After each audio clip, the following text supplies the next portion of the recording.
everyone. James Braithwaite here at Braithwaite Physiotherapy, helping you to move beautifully. And today we're going to talk about rotator cuff dysfunction and the types of exercises that you can do to help treat your own rotator cuff dysfunction at home. And we have talked about this on the blog in the past, how you can use closed kinetic chain exercises like, for example, a push-up to strengthen your rotator cuff, which is part and parcel of a complete rotator cuff treatment plan. It's like part of a complete breakfast. It's part of your rotator cuff treatment plan. Now, typically when you have a rotator cuff dysfunction, the interventions that are given are varied. It is exercise, yes. It's also hands-on manual therapy. It's also sometimes modalities like, hey, a hot pack can go a long way.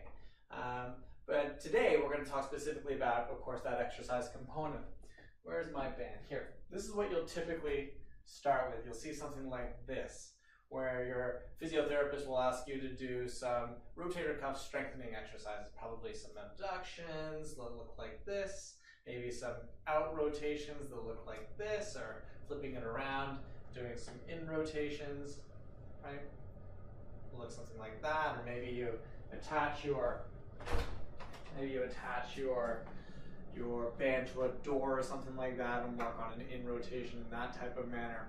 But these are called open chain kinetic, they're called open kinetic chain exercises. And what that refers to is, what is your hand affixed to when you're doing the exercise? So when my hand is not affixed to some sort of closed endpoint, it's called open kinetic chain. So if I was doing, say, a dumbbell press or a bench press with some dumbbells like that, that would be considered an open kinetic chain exercise because my hand isn't fixed to anything closed, nothing locked down at the end of my limb.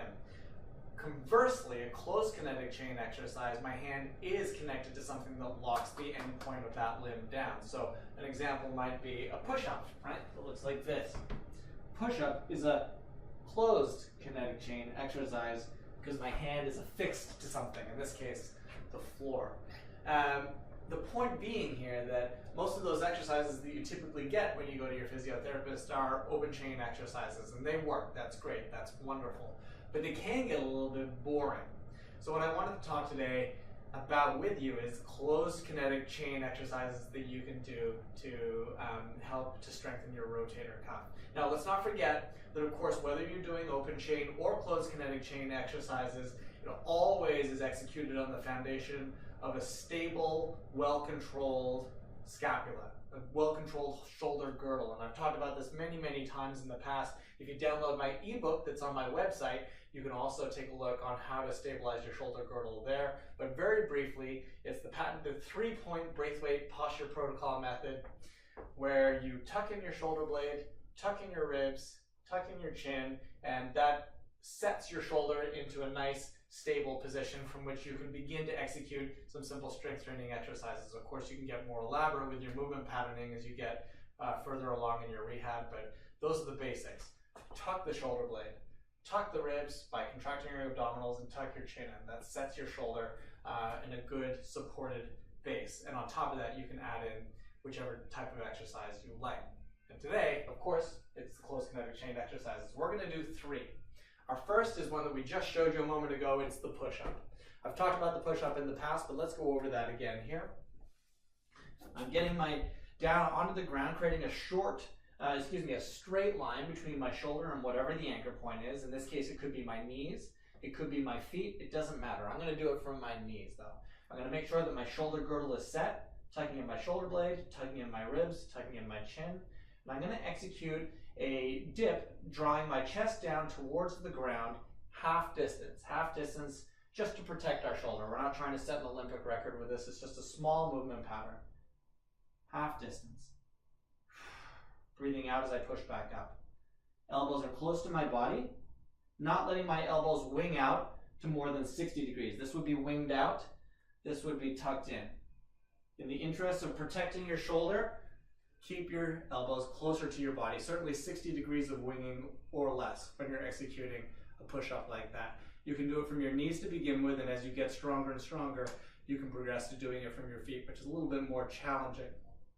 Now we're going to complement that pushing movement that we just did with a pulling movement. That's going to look like this. Closed kinetic chain could be a pull-up, but that's a really difficult exercise to execute, and when you've already got a rotator cuff dysfunction, might not be comfortable, it might even be a little bit too much. So we're going to execute our TRX row. This is a TRX, or a suspension trainer. There's lots of different flavors of this type of thing. You can see them sometimes in gyms with rings attached to them. This is called a TRX. You may have seen one in your gym before. Holding your hands close to your chest wall, walk your feet forward to create an angle with your body, right? Leaning back. I've got my shoulder blade tucked, I've got my ribs tucked, I've got my chin tucked to stabilize my shoulder girdle, and then I'm letting my body fall back and pulling my body back towards my hands. Letting it fall back, pulling my body towards my hands. Control is important here. I'm making sure that my shoulder isn't dumping forward as I pull. So set my shoulder blade, set my ribs, set my chin, making sure that my shoulder stays set, so I'm not letting it dump forward as I do the pull. Nice and set the whole time, if that makes sense. Okay? These exercises, when you first start, you want to keep the resistance light, so that means you're going to be doing a higher number of repetitions. The type of resistance that will allow you to do 15 repetitions comfortably. If you can't do 15 repetitions comfortably, meaning your form starts to break down, you're doing it too heavy. So if you're doing a push-up, you might make it easier by, say, doing that push-up from your knees. If you're doing a TRX row, you might make it easier by, say, shallowing up the angle, right, that you're doing your row from. When I do a row, this is harder, this is easier, right? So you would pick an easier angle such that you can execute 15 rows with, or 15 repetitions with good form. Last but certainly not least, we're going to do a little chair press. So I'm going to, once again, sit in my chair. You can do this from your office chair and press all your coworkers. I'm going to set my shoulder blade, tucking in my shoulder blade, tucking in my chin, tucking in my ribs, tucking in my chin. And then I'm going to push through my hands to lift my butt by 1 inch. So it looks like this.